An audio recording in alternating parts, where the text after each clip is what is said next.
انہیں اصحاب کہف کہا جاتا ہے۔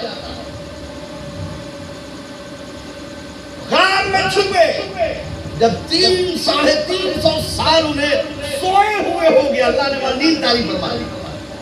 1-2 سال نہیں بلکہ 350 سال، روایتیں مختلف ہیں۔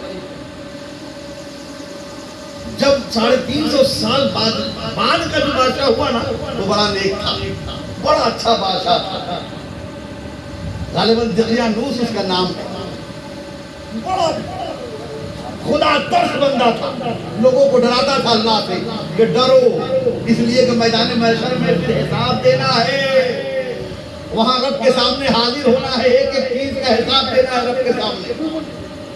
اس کی قوم کہتی تھی کہ ایسا کیسے ہو سکتا ہے کہ پھر ہم مر جائیں پھر زندہ ہوں، ہمارے جسموں کو جانور کھا جائے، گل سڑ جائے، ہمارے جسم جل جائے، ہمارے جسم کو مٹی کھا جائے، اور اس کے بعد پھر ہم میدان محشر میں کھڑا ہو، ایسا نہیں ہو سکتا۔ لاکھ سمجھایا، بہت بتایا، لیکن ماننے کے لیے تیار نہیں۔ یہ کب کا واقعہ ہے؟ آقا کونین صلی اللہ علیہ وسلم کے جلوہ گری سے ہزاروں سال پہلے کا واقعہ ہے۔ قرآن میں اللہ نے اپنے محبوب کو یہ تمام باتیں بتائی، خبر دی۔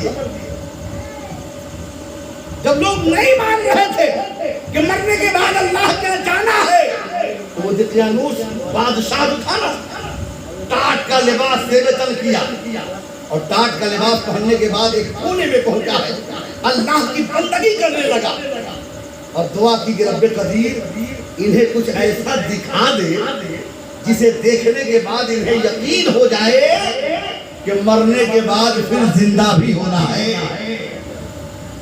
اس نے دعا کی، اللہ نے دعا قبول کر لی۔ اسی درمیان اصحاب کہف کی آنکھ کھلی، 350 سال سونے کے بعد ان کی آنکھ کھلی ہے۔ اس غار میں جب آنکھ کھلی ہے، بھوک کی شدت محسوس ہوئی۔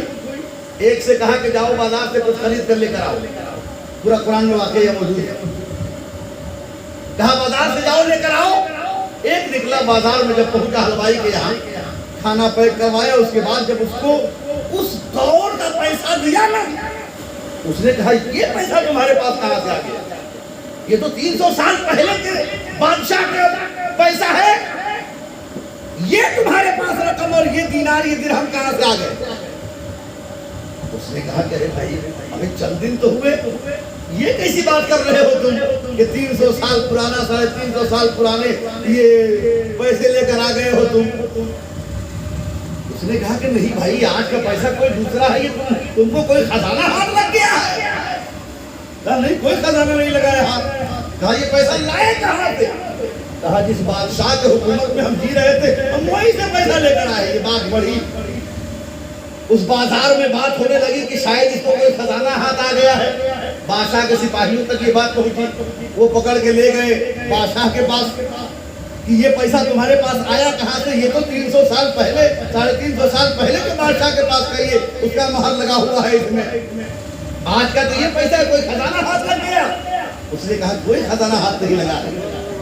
پورا واقعہ سنایا کہ اس کے ظلم سے ہم چند لوگ وہاں سے بھاگے تھے اور ہم آگے غار میں پناہ لیے تھے، اللہ نے ہم پر نیند طاری فرما دی تھی، اور اتنا سال گزر گیا آج ہم زندہ ہے۔ پورے شہر والوں کو بادشاہ نے دقیانوس نے اعلان کروایا کہ جو لوگ نہیں مانتے ہیں کہ مرنے کے بعد زندہ ہونا ہے، وہ لوگ اکٹھا ہو جائیں۔ سب کو جمع کروانے کے بعد اس غار کے پاس پہنچا جہاں اصحاب کہف بیدار بیٹھے ہوئے ہیں، سب کو دکھایا اور کہا کہ دیکھو جو رب تعالیٰ 350 سال نیند طاری کر سکتا ہے، جو ایک طرح کی موت ہے جسم کو سلامت رکھ سکتا ہے، وہی رب مرنے کے بعد پھر سے زندہ بھی کروا ہے۔ جب لوگوں کو بتایا تو یقین ہوا کہ واقعی۔ پھر ان لوگوں کے تعلق سے معلومات ان لوگوں سے پوچھا گیا کیا کریں، ان لوگوں نے کہا کہ ہم کو اسی میں چھوڑ دی۔ ایک روایت کے مطابق دیوار کھنچوا دی، مسجد بنوا دی اس نے، اور پھر ان کا حال اللہ تعالیٰ۔ بتانا مقصد ہمارا یہ ہے کہ سب کو یقین ہے کہ مرنے کے بعد پھر زندہ ہونا ہے اور حساب و کتاب دینا ہے۔ قرآن عظیم نے کہا نا فَمَن يَعْمَلْ مِثْقَالَ ذَرَّةٍ خَيْرًا يَرَهُ، وَمَن يَعْمَلْ مِثْقَالَ ذَرَّةٍ شَرًّا يَرَهُ، کہ ذرہ برابر اگر کسی نے بھلائی کی ہے نا، کل میدان محشر میں اسے بھی ملاحظہ کرے گا، اور جس نے ذرہ برابر برائی کی ہے میدان محشر میں اسے بھی ملاحظہ کرے گا۔ اب جب ہم کو یقین ہو گیا کہ مرنے کے بعد حساب دینا ہے، پھر ہمیں اپنی قبروں سے اٹھنا ہے، کیے کا پورا مکمل حساب دینا ہے، رب کے سامنے حاضر ہونا ہے، تو اب ہمیں کیا کرنی چاہیے جس کی وجہ سے رب کے سامنے جائے تو سرخروئی حاصل ہو جائے، رب کے سامنے منہ دکھانے کے قابل ہو جائے، آقا کونین کی شفاعت سے ہم بہرور ہو سکے، سرکار کے ہاتھوں جام کوثر ہمیں مل سکے۔ ہم کون سا کام کریں جس کی وجہ سے یہ تمام چیزیں ہمیں مل جائیں؟